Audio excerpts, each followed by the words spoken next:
Price the Lord. ലേവ്യ പുസ്തകം 1-ാം അധ്യായം 1 മുതൽ 17 വരെയുള്ള തിരുവചനങ്ങൾ. യഹോവ സമാഗമന കൂടാരത്തിൽ വെച്ച് മോശയെ വിളിച്ച് അവനോട് അരുളി ചെയ്തത്, നീ ഇസ്രായേൽ മക്കളോട് സംസാരിച്ച് അവരോട് പറയേണ്ടത് എന്തെന്നാൽ, നിങ്ങളിൽ ആരെങ്കിലും യഹോവയ്ക്ക് വഴിപാട് കഴിക്കുന്നു എങ്കിൽ കന്നുകാലികളോ ആടുകളോ ആയ മൃഗങ്ങളെ വഴിപാട് കഴിക്കണം. അവൻ വഴിപാടായി കന്നുകാലികളിൽ ഒന്നിനെ ഹോമയാഗം കഴിക്കുന്നു എങ്കിൽ ഊനമില്ലാത്ത ആണിനെ അർപ്പിക്കണം.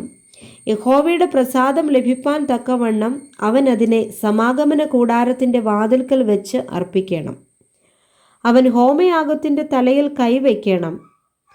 എന്നാൽ അത് അവനു വേണ്ടി പ്രായശ്ചിത്തം വരുത്തുവാൻ അവൻ്റെ പേർക്ക് സുഗ്രാഹ്യമാകും. അവൻ യഹോവയുടെ സന്നിധിയിൽ കാളക്കിടാവിനെ അറുക്കണം.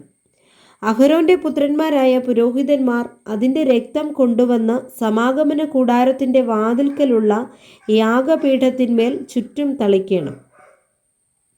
അവൻ ഹോമയാഗ മൃഗത്തെ തോലുരിച്ച് ഖണ്ഡം ഖണ്ഡമായി മുറിക്കണം. പുരോഹിതനായ അഹരോന്റെ പുത്രന്മാർ യാഗപീഠത്തിന്മേൽ തീയിട്ട് തീയുടെ മേൽ വിറക് അടുക്കണം. പിന്നെ അഹരോന്റെ പുത്രന്മാരായ പുരോഹിതന്മാർ ഖണ്ഡങ്ങളും തലയും മേധസ്സും യാഗപീഠത്തിൽ തീയുടെ മേലുള്ള വിറകിന്മീതെ അടുക്കി വയ്ക്കണം. അതിൻ്റെ കുടലും കാലും അവൻ വെള്ളത്തിൽ കഴുകണം.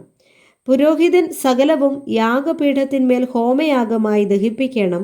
അത് യഹോവയ്ക്ക് സൗരഭ്യവാസനയായ ദഹനയാഗം. ഹോമയാഗത്തിനുള്ള അവൻ്റെ വഴിപാട് ആട്ടിൻകൂട്ടത്തിലെ ഒരു ചെമ്മരിയാടോ കോലാടോ ആകുന്നുവെങ്കിൽ ഊനമില്ലാത്ത ആണിനെ അവൻ അർപ്പിക്കണം. അവൻ യഹോവയുടെ സന്നിധിയിൽ യാഗപീഠത്തിൻ്റെ വടക്കു വശത്തു വെച്ച് അതിനെ അറുക്കണം. അഹരോന്റെ പുത്രന്മാരായ പുരോഹിതന്മാർ അതിൻ്റെ രക്തം യാഗപീഠത്തിന്മേൽ ചുറ്റും തളിക്കണം.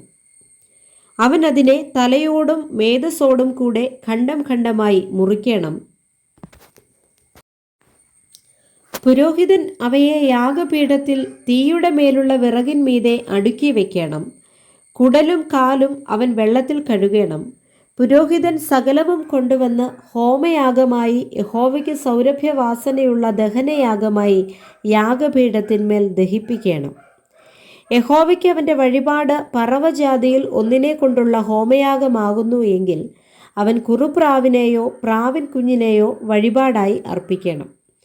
പുരോഹിതൻ അതിനെ യാഗപീഠത്തിൻ്റെ അടുക്കൽ കൊണ്ടുവന്ന് തല പിരിച്ചു പറിച്ച് യാഗപീഠത്തിന്മേൽ ദഹിപ്പിക്കണം. അതിൻ്റെ രക്തം യാഗപീഠത്തിൻ്റെ പാർശ്വത്തിങ്കൽ പിഴിഞ്ഞു കളയണം. അതിൻ്റെ തീൻ പണ്ടം മലത്തോടു കൂടെ പറിച്ചെടുത്ത് യാഗപീഠത്തിൻ്റെ അരികെ കിഴക്കുവശത്ത് വെണ്ണീരിടുന്ന സ്ഥലത്ത് ഇടണം.